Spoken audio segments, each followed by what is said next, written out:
Hi, welcome to Almost Cooperstown. I'm Mark. And this is Gordon, and we love talking about baseball.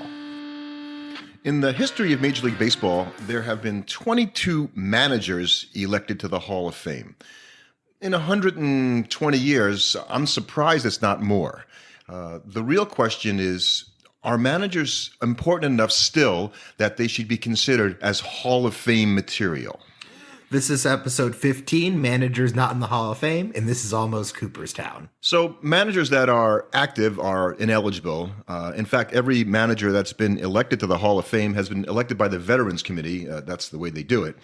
Mike Scioscia, most recently, 19 years with the Angels. He's not eligible. Somebody you might think about. Bruce Bochy, also, the first year not managing, an eligible guy, not just yet. Francona would be another guy that might be there. And Joe Madden, I think, and Dusty Baker as well. I don't really think Dusty Baker is... Yeah, I think, Madden probably has a better shot than Baker, but I really don't see either one of them getting it. So Francona has 3 pennants for 2 different teams and 2 World Series. That's pretty good. He was the one that was in Boston when they broke the curse, right? Yes. That's going to count. Joe Madden has won 2 pennants for 2 teams and 1 World Series, breaking the Cubs drought, as you just related to Francona breaking the Red Sox drought. Dusty Baker, well, he hasn't won any World Series, I don't believe. No, I don't think he's won any World Series. He's been a manager a long time. And Bochy, 4 pennants with 2 different teams, 3 World Series wins, 25 years. I feel like But all 3 World Series are with the same team. That is correct. The World Series went with the same team. So you won with the Padres. Yeah, I feel like if he had won that series, like you traded a Giants title for a Padres title, I feel like that would help him a lot. Well, we'll get into the guys that are in the Hall of Fame, guys, because there's interesting things about them. But there are very few guys that don't have any World Series win, and I think only one that has 1 World Series win. So it seems to me that having 2 World Series victories puts you in a conversation where maybe you're a guy you would think about that. Once can be, the team had a hot streak that year, like. You could account for that in a lot of ways, but to win 2 titles as a manager, I don't think you accident into those too often. So you're exactly right. And really the question is it the good players that make a manager great, or does the manager put the players in a position that they wouldn't have been if he were not there? I am sure there's a manager in the Hall of Fame we could pretty much classify as his best trait was not getting in the way of his superstar team. But there have been plenty of superstar teams that didn't win a World Series, and that certainly had the most talent in baseball. Look at the Los Angeles Dodgers, this past decade, basically. But so I think in some respect, managers do mean something, because there are things, especially when you get into teams where like the Cubs, the Red Sox, where there's all of this pressure and there's somebody that at least nowadays it's less about managing the strategical aspect of the team and more about managing and making sure your guys are in good, psychological shape for these games. Yeah. The ultimate authority that managers had, back in the early days of the game, if they didn't like a player, they could get him fired from the team. I mean, it was a very different system than it is right now. And I mean, even from when I was a kid in the 90s, it was probably even profoundly different then than it was the way back in the 60s and 70s, and certainly way before that. And it's different even now than then, because I don't think you can be a law and order manager, and just, lay down your rules, and people have to do it your way or the highway. These guys get paid too much money. They're too important to the team, and the team would be more willing to fire the manager than they would the player at this point. Because of the reduced role of the impact of the manager, because I feel like the manager you're not being asked to do as much with as little. A manager back in the day probably had to be strategical in his way of thinking and deploying his players because he had obvious deficiencies within his team.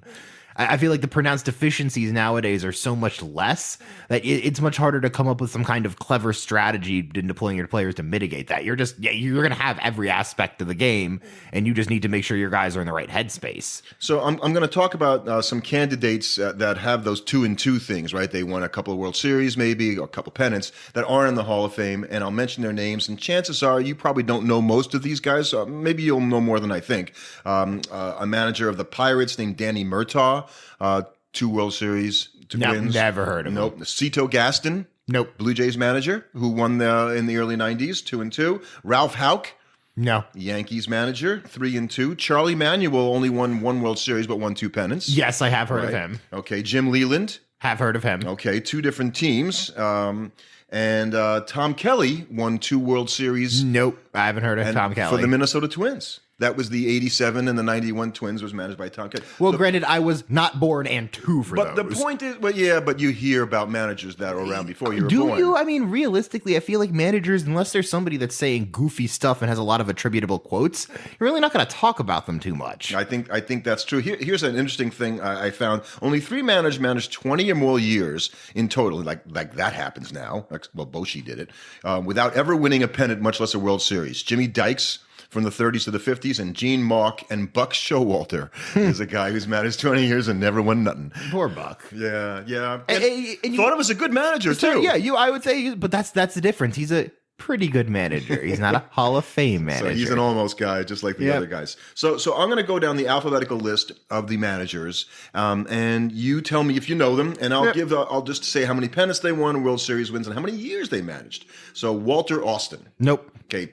Also famous for having, I think, 23 one-year contracts in his career. Wait, so he was just a year-to-year manager every year that he was signed for 1 year. I think that was at his behest. So he won 7 pennants and 4 World Series with the Dodgers. It's pretty good. Okay, that's Cooperstown. Sparky Anderson. I have heard of him. Okay, so he managed the Reds and the Tigers. 4 pennants, 2 World Series wins with 2 different teams, one with the Reds and the Tigers. I think for a manager, that definitely speaks to your managerial skill. If you can get 2 different teams to win a title, because it's unlikely you're going to fall into the perfect situation where your team carries you to the title twice. That's a great point. So alphabetically, we go on to Bobby Cox. Yeah, of course. Okay, so when I mentioned Bobby Cox that he only won 5 pennants, and 1 World Series in his 29 years as manager, you quickly came back with the division title. Yeah, he just won the division for 14 straight years? It was something like that, yeah. Painful as it is for me to admit, yes, every year the Braves are on top, so true story. Leo DeRocher. I want to say yes, but no. So Leo DeRocher won 3 pennants with 2 different teams. Interestingly enough, he managed 4 teams, the Dodgers and the Giants. The Cubs and the Astros. So those are pretty big franchises. So in 1948, this is a good one. So he was suspended for the 1947 year. For what? I'm not going to remember this exactly what it was, so I'll have to pass on that. But he came back in 1948 and managed the Dodgers, and in the middle of the season, he convinced the Dodgers to let him go, and he moved over and managed the Giants for the rest of the season. So he just switched teams mid-season as the manager. That is correct, and he ended up managing the Giants, for the rest of that year, and managed them all the way for another 7 years. Because that's quite interesting, but he had only 1 World Series win in 29 years. He was the guy on third base when Bobby Thompson hit the home run. He was the third base coach at that point. Involved in a lot of baseball history. Also presided over one of the great chokes of all time, if you think about the 69 Cubs losing to the Mets. So that probably, but still in the Hall of Fame anyway.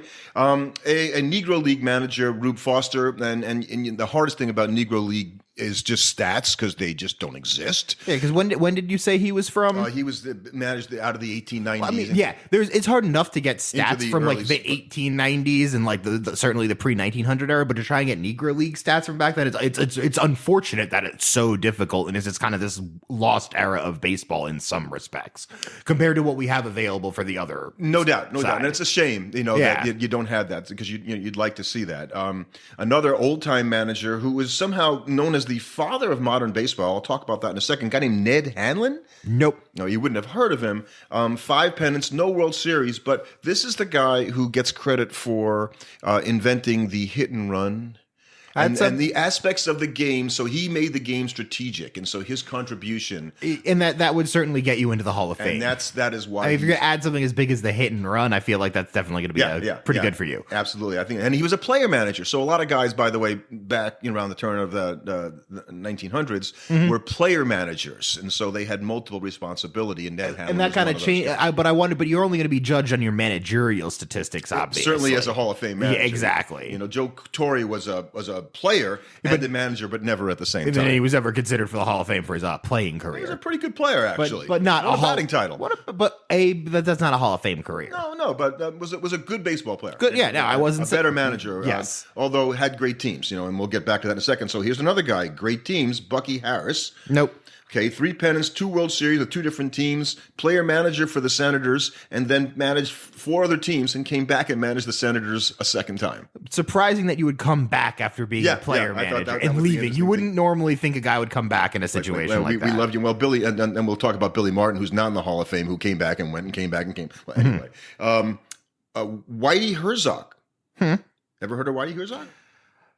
I want to say yes. It sounds familiar. The White Rat, as he was sometimes called. I've definitely not heard that nickname. So he, and as a Met fan, you think you'd know a little bit that he was the guy who built the Mets minor league system back before he went to the Cardinals. But he went to the Royals and managed them to a World Series, and then moved over to the Cardinals, cross state, and managed those. That would be seen as a betrayal in a lot of ways. Yes, it would be 3 pennants and only 1 World Series title. So I kind of think it's interesting because.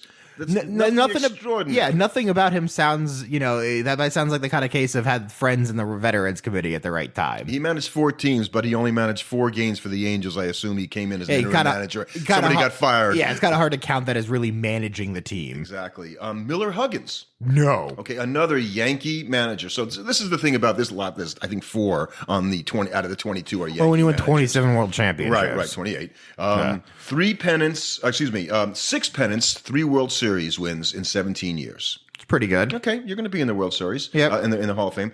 Tony La Russa, 6 pennants, 3 World Series titles. Yeah, I know Tony. Yeah, you certainly know Tony. 33 years he was a manager. That is stunning. That's a long 33 time. years. Just because you would have to start young to do something like that. And you probably, even if you started in his, when that wasn't his first team. Wow. He managed the White Sox before he managed the Oakland A's. I did not know that. Yeah, he managed 2 teams and he didn't win any pennants with the White Sox. That was the point. Tommy Lasorda. Yeah, of course. Yeah, I guess you would hear him, although sort of managed before you were aware of baseball. I only was aware of him because remember he got in that fight with Pedro. Yeah, yes, that was a coach. Yes, 4 pennants, 1 World Series in 25I years. I'm not exactly sure. Might be like a personality kind of thing. Yeah, there's a little Dodger love going on there or what. I thought that was interesting. Here's another guy. He only won 2 pennants, no World Series. Al Lopez. Never heard of him. So Al Lopez managed the 54 Indians. They went to the World Series. Vic Wertz hit the ball that Willie Mays caught, and Giants ended up winning that World Series. And 59 Go-Go Sox.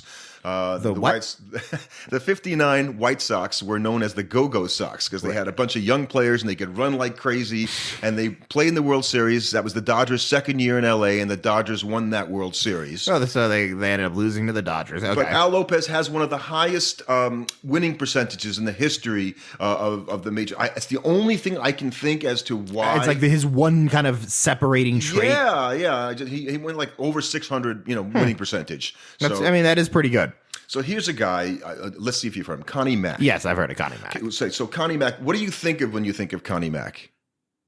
Nothing. Visual? Any visual come to mind? Short and squat? No. Actually, the opposite. Ichabod Crane-like, tall, wearing a suit. Wore a suit. Okay. So Connie. I knew he was super old school. Super duper. 53 years. That's a long time. As a manager. 53 years. You have to think about that for a second. He won 9 pennants. It's a lot. Yeah, and 5 World Series. A decent amount. Philadelphia A's. And it's just, one of those father of baseball kind of guys. Yeah, exactly. Like when you manage for 53 years, you kind of don't do that by accident. And I don't know if he was the owner too, but it was called Connie Mack Stadium in Philadelphia for a long time. You get a stadium named after you, probably did something pretty good. So how about Joe McCarthy? I want to say yes. Well, 9 pennants, 7 World Series wins in 24 years. That only happens when you manage the Yankees. Only the Yankees. Only the Yankees. How about John McGraw? Again, I want to say yes, but it's like, again, McGraw is such a common baseball name that I can't really say if I've heard of him specifically or just guys named with that last name. Well, McGraw obviously was a player man, obviously, was around the turn of the century, so you wouldn't, Yeah, so definitely. I've not heard of him. So he started managing as a player manager the Baltimore Orioles. And this is when the Orioles were in... Good? They were a National League team. They were a national. Oh, okay. So, and they were talked about being traded, moved over to this new league they were forming around 1900, and the Western League was going to become the American League. And McGraw knew that he was going to be dumped at some point. So he was like, okay, so he knew he was getting kicked off a team at some point. So he got himself into a position where he moved over to the New York Giants. And managed the rival Giants, because the Baltimore Orioles then they did come into the American League as the New York Highlanders, which you know today as the New York Yankees. That's really weird. Isn't it? Yeah. Isn't it? So, and he great manager, the Little General, 33 years, 10 pennants, 3 World Series wins. Yeah, that's a Hall of Famer right there. Yeah, that'll probably do it for you. So, a guy named Bill McKechnie. Nope. Did not hear of him myself, so I'll be honest. That's one that 4 pennants with 2 different teams, 2 World Series, 2 different teams, 25 years. He managed in 1915 a Federal League team, which Baseball Reference calls as his stats. So they're considering that a Major League team. The Federal League was around for a short while. Was that like a separate baseball league? It was a separate baseball league, right? Because again, these guys were fighting all the time over the rights as to where you could put your team. So you'd start a league up and you say, I'm going to have my teams here. And so the Newark Pepper was the team that he managed in 1915, but he went on to a Hall of Fame managerial career. We've talked about Wilbert Robinson before. Do you remember? Yes, I think you mentioned him. A team was named after him, right? Right. So the Brooklyn Robins, there were Yes. the Brooklyn Dodgers. Yes. And they were known for his tenure there of 14 years, I believe, 18 years actually with the Robins, and had a 500 career record, 2 pennants, no World Series. Yeah, but much like we were kind of saying about Connie Mack, if they're going to name like the team after you, let alone the stadium after you, left over the team in Robin's case, probably did something right. Yeah, it doesn't seem like it was based on performance, right? I mean, no, I couldn't tell you why specific, but sometimes he had a 500 career record as manager. But managers, especially depending on how friendly they were with the press, could oftentimes back in the day end up as the face of the team just as much as any of the players. And much more so. In his case, it's in spades. And yeah, he was the face of the team, so that's going to change things. Yeah. I still can't believe sometimes that the Dodgers were called the Robins for 17 years. There's just like this little blip in the radar of their history. That's a long time. Yeah. A guy named Frank Selly. No. Managed the Boston Bean Eaters. I definitely know I haven't heard of him because I've never heard of that team before. So the Bean Eaters are actually the Braves. So they went through... that was probably a good name change on their part. No, that was being a Bean Eater meant you were from Boston. It was just a thing. It's still a good name change. Okay. And he managed the Cubs, although he was out of the Cubs in 1905, and then the Cubs won their World Series in 1907, 1908, and then not again for a really long time. If it was a little closer, you could argue he was the actual progenitor of the curse. He was the problem, not the solution. Billy Southworth. Nope. Okay, I vaguely heard of him. 4 pennants with 2 World Series with 2 different teams. No, with the Cards. I'm sorry, same team. So yeah. Okay, so he's got that criteria. Casey Stengel. I've heard of Casey Stengel. I would hope so. So the old man, the professor, I think they called him. The professor. And he had 10 pennants, 7 World Series, 25 years. Managed the Dodgers. 7 World Series is pretty impressive. Managed the Dodgers, the Yankees, the Mets, the Boston Bees, and Boston Braves in consecutive years because, as we know, it's the same team. And managed the 62 Mets, which we Met fans know, one of the worst teams in Major League history. Is it one of them? Well, the Spiders went 20 and there was 134 back in the 1890s. There was like a Tigers team back in like the early... The Spiders. No, there was a Tigers team too in the early 2000s that was just didn't win 60 games, I think. Right. So Casey Stengel, the old line about Casey saying, when asked about his team's execution regarding the 1962 Mets, he was known to say, I'm all for it. This is such a great line. Joe Torre is in the Hall of Fame. Yeah, I don't think we need to talk about Torre at all. So was Torre a great manager, or did he have a great team, or was it both? He didn't screw it up. Yeah. I think when you're in a position like he was, that's as much of it as anything else. You can't criticize a guy for being in the right place at the right time and not getting in the way of that. He was a little to me like the first of the, I'm going to say the enlightened managers that understood the way you dealt with players was not to beat them over the head. You had to talk to them. He just was not, he was a stern enough guy only when he needed to be. It didn't seem like he had the weight of the world on his shoulders. He didn't seem like his job was making sure to run the players down and that they were doing what they were supposed to at all times. Whereas the other guy, the last guy who's in the Hall of Fame, Earl Weaver. Never heard of him. Never heard of Earl Weaver. Okay, so I mean, maybe I've heard the name before, but I couldn't really tell you certainly who he managed for. 4 pennants, 1 World Series in 17 years. He managed the Orioles. Okay. So the 69 Orioles that lost to the Mets, then they won the World Series in 1970. The Orioles also had won the World Series in 66, obviously before he was there. So he gets a title. So he's got a title. He's got 4 pennants. He was most famously known for kicking dirt on umpires' shoes, I believe, and some of his rants at home plate are legendary. I mean, yeah, that definitely helps. Certainly looking at this list, one of the things that I definitely think is, unless you're going to be like a Yankee manager almost or a Cardinal manager where you're going to get a shot at many, many titles, you got to have a personality. And Earl Weaver had a personality. He was known for, being the advocate of the 3-run home run. Like that's how I want to win games. Get a bank and a bloop and a 3-run homer, and let's go. I mean, yeah, that sounds like I'm pretty sure anybody would sign up for that strategy. Exactly. So the managers today that we talked about that aren't yet eligible. Is there anybody there that you think is a slam dunk who is either just out or still in? I don't think anybody's a slam dunk. Sosha would probably be the closest. I guess Bochy's really the closest. Yeah, I kind of feel Bochy's like a lock. Based on the criteria, yeah. Everybody else that has similar criteria to him is in when you really get down to it. He's got 4 pennants with 2 different teams. He has 3 World Series title, and he managed for 25 years.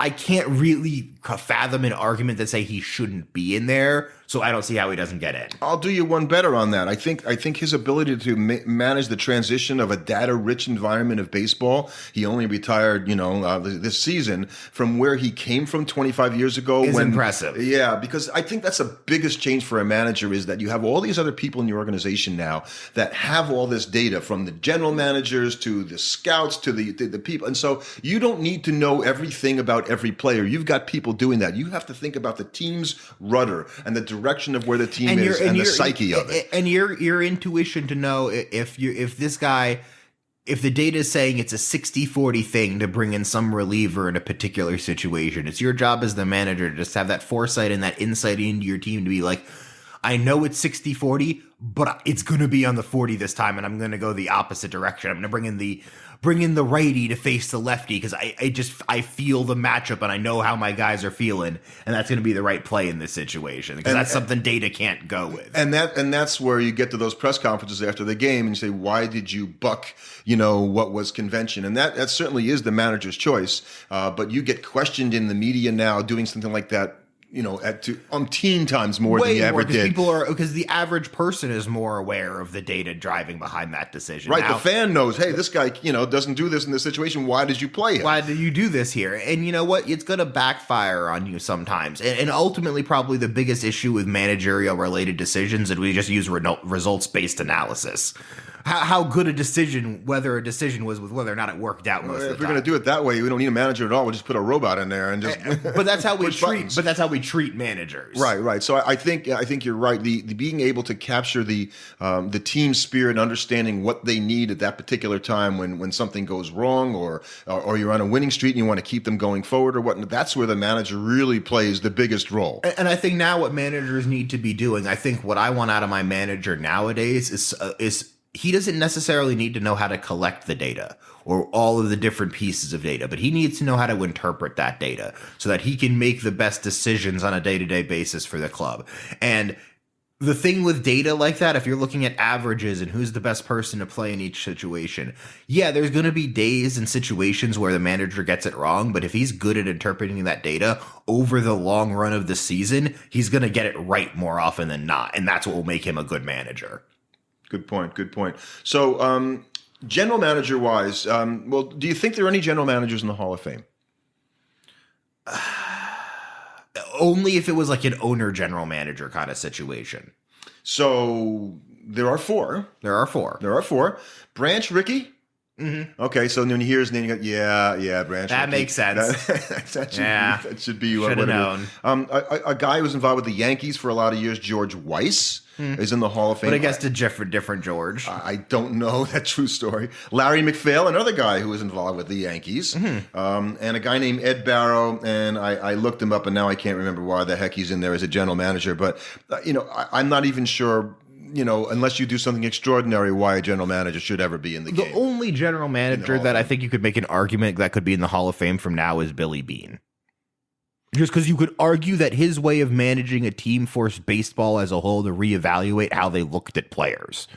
Billy Beane is very good. But how many World Series have the A's won? And that's his biggest issue. So you don't get to be in Cooperstown. Yeah, if he can win one before he retires, I think he could be a guy who'd get there with one. Because you could argue his vision for baseball and how to construct a baseball team was game changing. People legitimately changed how they looked at baseball players because of what the A's were doing. And Brad Pitt played him in the movie, so come on. And people will say there wasn't that much, and the change was coming before that. Yes, but the A's philosophy was 100% ahead of its time. Yeah, and I think to a certain degree they have led the way for 20 years in terms of the way they do. Yeah, because they've been a good team for a long time, and every year you look at that roster, and most years you're like, I don't know any of these players. So, you have, as a Met fan, as do I, a new manager. What do you think, how important do you think the manager is to the success of the teams in a season like this, a pandemic season? Ooh. More important, less important? Less important. It's already such a high variance year that it's hard for me to believe that a manager could really make any kind of significant impact within that period. So you're going to give the managers a pass, whatever happens this year, nobody loses his job. Unless he loses control of the team.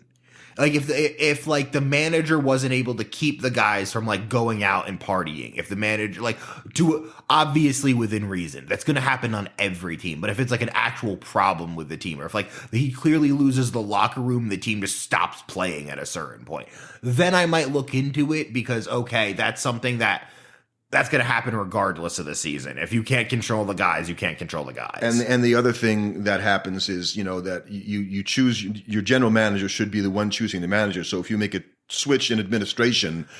I'd only make a switch in the administration if you were...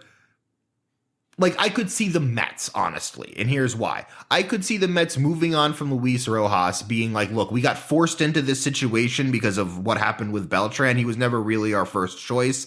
And, through the season, we evaluate him, and we just don't think he's a good fit, or he's just not ready for the major league level yet. I could see them moving on in that case. It's funny you say that because Steve Cohen, who is in negotiations to buy the Mets final, has been in touch, apparently, with Jeff Luna. Who? The guy who was the GM of the Astros, who was suspended before his involvement in the 2017. And that guy who's innovative and, would you as a Met fan be willing to consider, this is a tough one. I don't know how you can go and sign another Astros person after the way Beltran. I kind of feel the same way. I think the Mets would do better to not do that. And he's going to have to wait. Wait, just make it. Just don't be the team that breaks that. So, there's not much more to say about managers. This is our 15th podcast, and I guess I hope for the most. We had to cover managers at one point.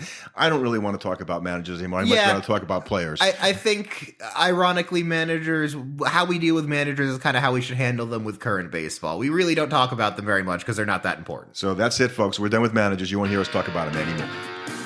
Thanks for listening. Subscribe to our podcast on your favorite platform. And you can follow us on Twitter at AlmostCoop.